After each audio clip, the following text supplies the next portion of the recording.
2020 president candidate. I'd have put 100 bands on Zimmerman shit. I've been moving real gangster, so that's why she pick a crit. Shawty call me Chris Cole, cause I pop my shit. Got it out the mud. Okay.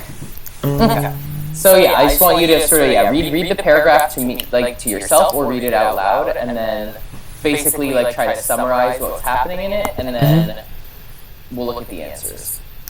Alright, Arthur Conan Doyle's story is about Detective Sherlock Holmes were published between 1889 and 1997. They have inspired countless successful adaptations, including comic strips, movies, and a television series, Sherlock Hound, directed by Hayao Miyazaki, who was celebrated for his animated movies until 2014. These stories were copyrighted.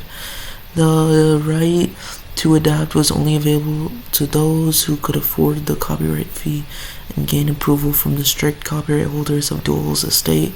Some journalists predict that the number of Sherlock Holmes adaptations is likely to increase, since the end of copyright means that...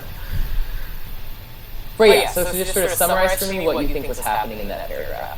Oh yeah, so basically we got Arthur Conan Doyle making like stories, trying to like show people what he can do, but the problem was after a few years, it got copyrighted, which made people lose interest. He had to pay for a copyright fee, so then he could be able to publish it, and so then it could get people's interest. But the thing is,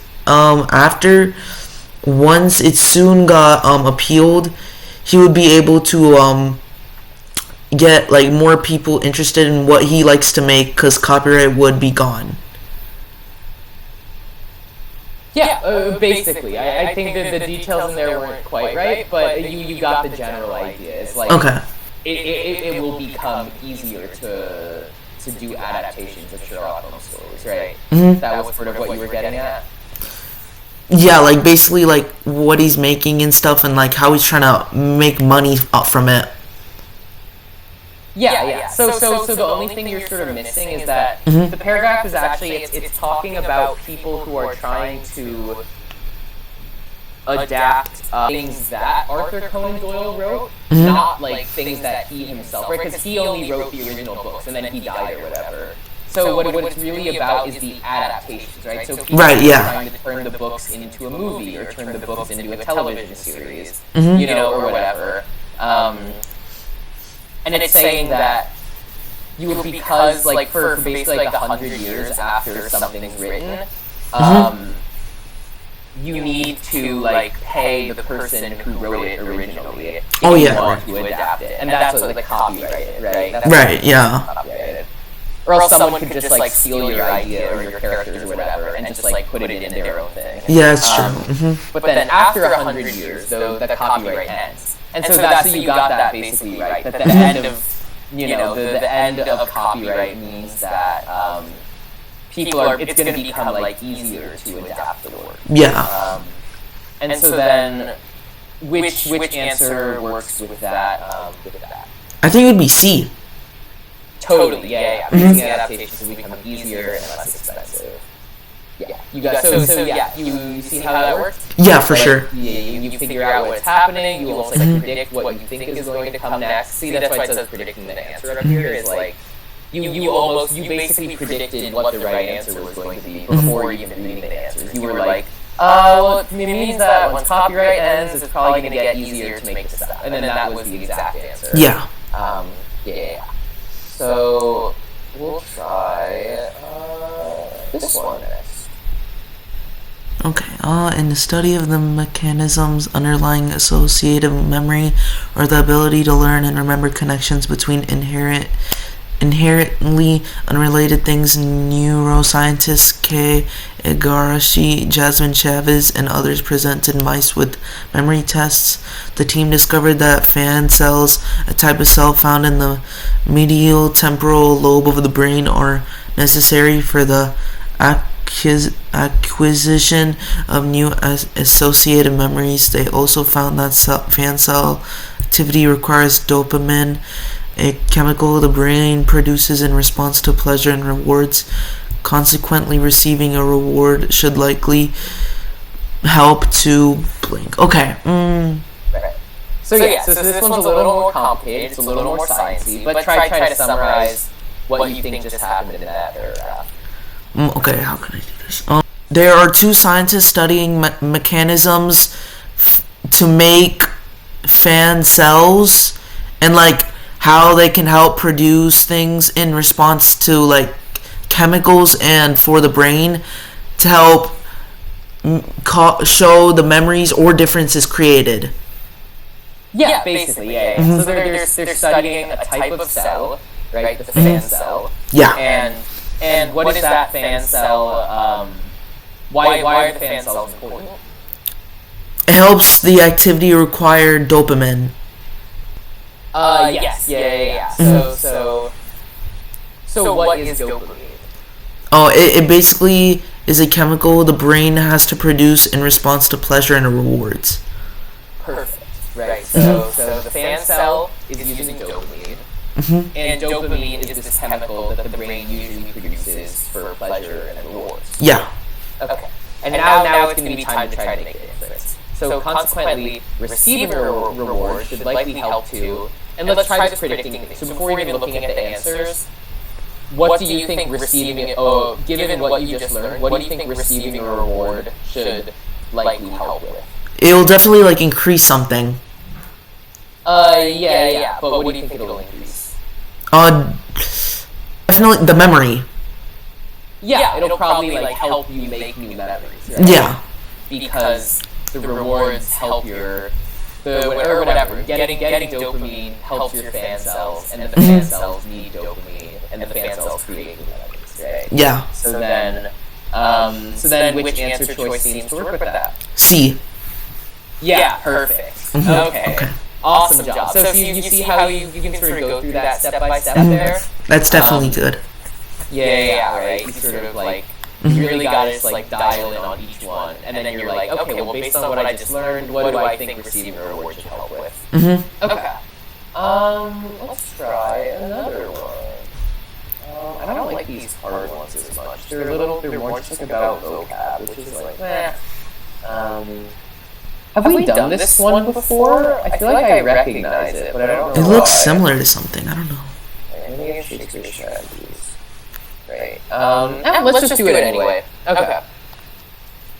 All right. Yeah. Give this paragraph a read. Don't look at the answers yet, and then. Okay, many of William Shakespeare's tragedies address broad themes that still appeal to today's audiences. For instance, Romeo and Juliet, which is set in the Italy of Shakespeare's time, tackles the themes of parents versus children and love versus hate, and the play continues to be read and produced widely around the world. While understanding Shakespeare's so-called history, plays can require a knowledge of several centuries of English history, consequently. Right. So before you look at the answers, what basically did this paragraph tell you? It's basically talking about, like, there's a very famous Shakespeare out there called, like, Romeo and Juliet, and they're basically trying to make sure they can, like, they're trying to address themes for the audience, but there were tragedies that got tackled. Yes, yeah. But those aren't two separate ideas. Those ideas are related. Look at the transition word between that first sentence and the second sentence. We have for instance. Mm-hmm. Do you know what for instance means? Yeah, like it's kind of similar to for example, but it's like it's giving some. Yeah, it's exactly the same as for example. Mm-hmm. So because it says for example, the Romeo and Juliet bit. Is that like a separate idea from the tragedies idea, or are those ideas like related?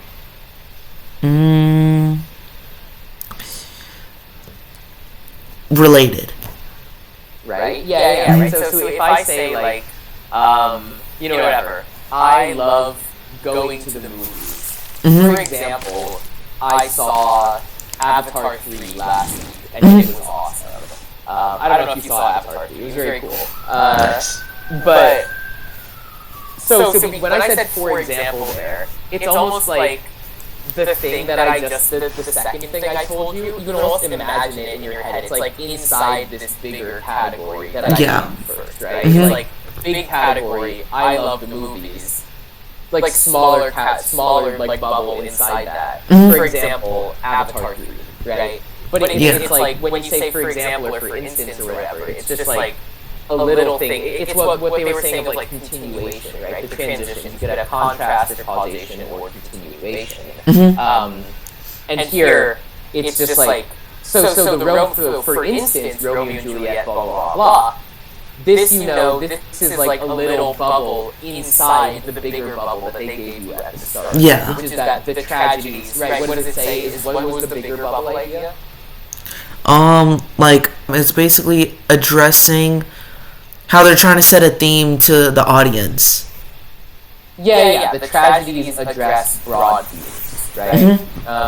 That appeal to the audience. Yeah. Yeah.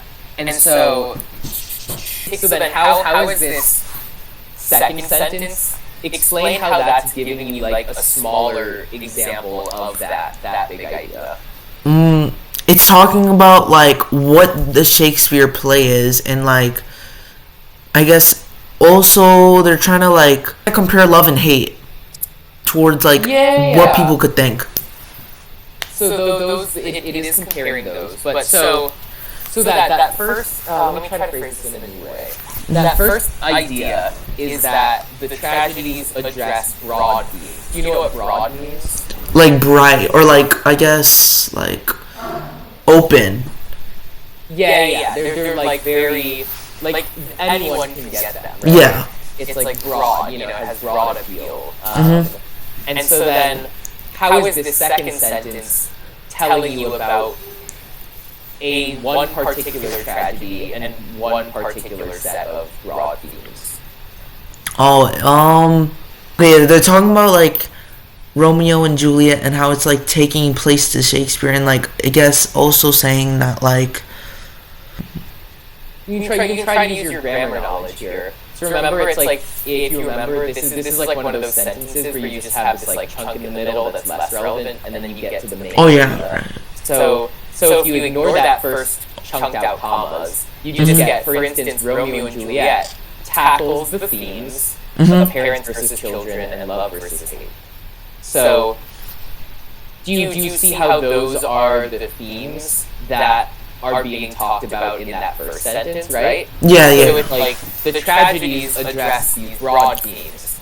For example, Romeo and Juliet tackles these themes, and the particular themes in Romeo and Juliet are parents versus children and love versus hate. So do you kind of see how those two sentences, like what the connection is between them? Yeah, they're like both connecting themes. Yeah, they're connected because they're talking about the broad themes in the Shakespeare's tragedy. And then the second one is just giving you one particular example of those themes. Cool. So the real idea here is these are contrasts, right? Because it's contrasting the tragedies which still appeal to today's audiences, and it's basically saying the history plays don't appeal to today's audiences. So that's the contrast that they're trying to draw out, right? Romeo and Juliet, people still love it today. History play, people don't care today. And it's basically asking like, well, why is that? And so it's their theory of why is that the tragedies have broad themes, but the history plays require several centuries of English history, right? It's like everyone understands parents versus children, right? Because you're a child, you have parents, everyone's had parents. But like, you don't know what Henry VII's deal is or whatever. Yeah. So that first play might be easier for you to understand than the second play. And so then the right answer here is that, consequently, the correct answer is A, right? Many viewers today are likely to find the histories less engaging than the tragedies. Traps. Okay, let's try this one.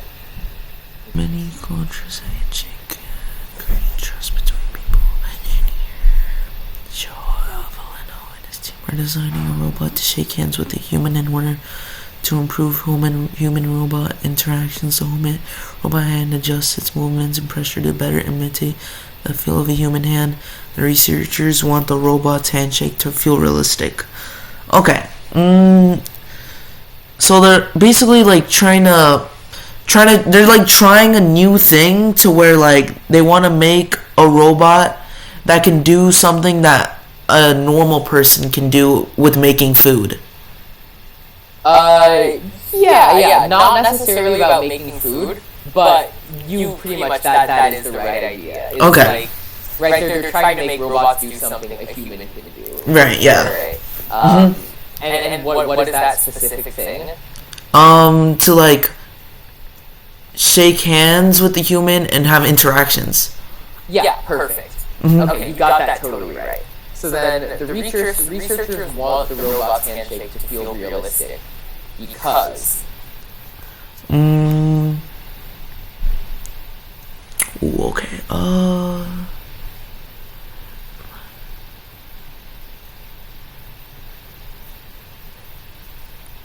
Wait, the researchers want the robot's handshake. Oh yeah, I think it would be A then, because like it's like comparing how people would do it than a robot. Yeah, exactly. Like handshakes may make people more comfortable interacting with robots. Okay, that one felt easy. That one's definitely not too bad. Yeah. Yeah. And so we have to do the things that are hard in life sometimes. Okay. Okay, let's try this one. In their 2021 article, Throwaway History towards a historiography of ephemera, scholar Annie Garner discusses John Johnson, a devoted collector of items intended to be discarded, including bus tickets and campaign pamphlets. Johnson recognized that scholarly institutions considered his expansive collection of ephemera to be worthless. Indeed, it wasn't until 1968, after Johnson's death, that Oxford University's Bodleian Library acquired the collection, having grasped the item's potential value to historians and other researchers. Hence, the example of Johnson serves too. What? Okay, cool. So the scholar Anne Garner discusses John Johnson, a devoted collector of items intended to be discarded. Do you know what discarded is? Yeah, like removed. Yeah, thrown away. Perfect. So including bus tickets and campaign pamphlets. So that first sentence, what does it just tell us?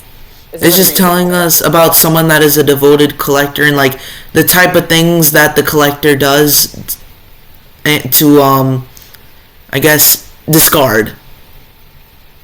Yeah. It tells you about John Johnson, and he's a collector, and yeah, exactly. What he collects are things that are usually thrown away. So it's kind of funny, right? It's like the reverse. Like he's collecting the stuff that everyone else doesn't care about, you know? So Johnson, so great. You understood the first sentence, great. So Johnson recognized that scholarly institutions considered his expansive collection of ephemera to be worthless. So what does that little bit there mean? We got some big words in there, but I think you probably have a good guess on what all of them mean. Okay, so like the scholarly institutions can sometimes be worthless to his collection of ephemera. So are the institutions worthless, or are the ephemera worthless? Oh wait, the ephemera, right? Yeah, exactly. So basically, he realizes that the institutions. So what do you think are scholarly institutions? Are they like is it like similar to like where you do like tutoring, or is it something you can volunteer? Yeah, it's just like a college basically. Oh, okay. A scholarly institution is like a university, a research lab, stuff like that. Oh yeah, right. A museum, you know. So he recognized that those institutions considered his collection to be worthless. And then you probably don't know the word ephemera, but you could probably guess what it means just based on the sentence. Ephemera are the kind of things that he's collecting, right? And ephemera is stuff like bus tickets or campaign pamphlets or, receipts, like ephemera. Okay, so the scholarly institutions considered his collection to be worthless. So now we know, okay, there's this guy, he collected all this kind of useless stuff, Yeah. and then, okay, well, the museums actually consider it worthless. Yeah. But it says, indeed, Mm-hmm. it wasn't until 1968, after Johnson's death, that Oxford University's library acquired the collection, having grasped the item's potential value to historians and other researchers. So what's kind of the, like, turn that happens here? Like, what's the, like, different idea that's being introduced by that word, indeed? So basically there's like, oh yeah, the collection got acquired in Oxford University Bodleian after Johnson's death, which made there be potential value for the items. Yeah, exactly, right. So how is this, like, a kind of new idea? Why did I call this, like, a turn? You know? Because it takes a conflict up to what happened before and how much changed during, like, almost 100 years. Yeah, exactly. There was a big change, and what was that big change? The collection got acquired and the items. Yes, yeah. Big changes. The collection got acquired, but why was that a change? Like, why was that meaningful? Like, what did that tell you about the ephemera? Oh, it gave value to historians and other researchers. Right, and so what idea is that sort of, like, in contrast with from earlier? It's comparing how it would have been worthless, but it then changed to not. Yeah, exactly, right. So that's the big turn. I call it a turn because it's like, yes, the turn is they acquired it, but what that turn means is it used to be worthless, but now people realize it had value, you know? You can think of it, it's just like, this is, I want to sort of draw these, I think it seems like it's helpful for you to see very, like, literal connections between things. So if you look at that really hard Shakespeare one we were trying, this is almost the exact same shape as that. And you're like, what do you mean, Wilder? That's crazy. But you see, right, this one was like, you had one big idea, and you had an example of that idea, which is the tragedies have broad meanings. And then it introduces this sentence at the idea that's actually a big turn, right? Where it's actually contrasted. It's the opposite. Same idea here. You have this idea where John Johnson has this thing. Here's an example. Here's what it means that he had these ephemera, but they were worthless. But then here's this turn at the end. Well, here's this opposite idea instead. You know? Now instead of the things being worthless, they're seen as having lots of high value. And so, okay, now we really understand what this paragraph is saying. And so, hence, the example of Johnson serves to blank. This one's, like, hard enough, I don't even know if I can predict what it's going to say, but you can probably find the right answer now that you really understand the paragraph. Definitely not B or C. It's probably not those two. I don't. Yeah, probably not B or C, definitely. I think it's D. Totally, yeah, D is the right answer, right? Because this one is even a little easier, because it's the answer talks about both sides of that. Yeah, right? that's what I noticed. The first side was the low regard which ephemera was held in. Right. And then the later recognition that it got. And that's the same contrast that we saw in the question. It went from low regard to high regard. Yep. Cool. Does that make sense? That was great. You did a great job of working through those ideas. That was really that was good. great. Makes sense. Okay. Awesome. Cool. So that is our time for now. Generally, how are you feeling about the inferences on the whole? It seems like they're still a little difficult. But how are you kind of feeling about your way of approaching them and, like, working through them? I feel good. I just think, like, I should stop, like, collecting things from this text, and I should start saying it, like, more abbreviatedly. Yeah, exactly. Really try to, like, condense it down. And then once you, because they're right there, all of it, if you notice, like, all these harder questions, they have all these fancy words and stuff, but at the end of the day, the ideas are, it's at most, there's 2 ideas in a paragraph. It's either, like, here's one idea, and I need you to complete it, or it's like, here's an idea, here's its contrast, and then I need you to complete it, you know? So it's like, you can always really boil it down to just 1 or 2 main ideas. Cool. Okay. Well, everybody, that was the video, part 2 of me learning more inferences. Let me know what y'all thought of this video in the comments. If you like the video, so make sure to smash the like button, subscribe to the channel, post notifications on, so you know when I'm about to post a brand like this one.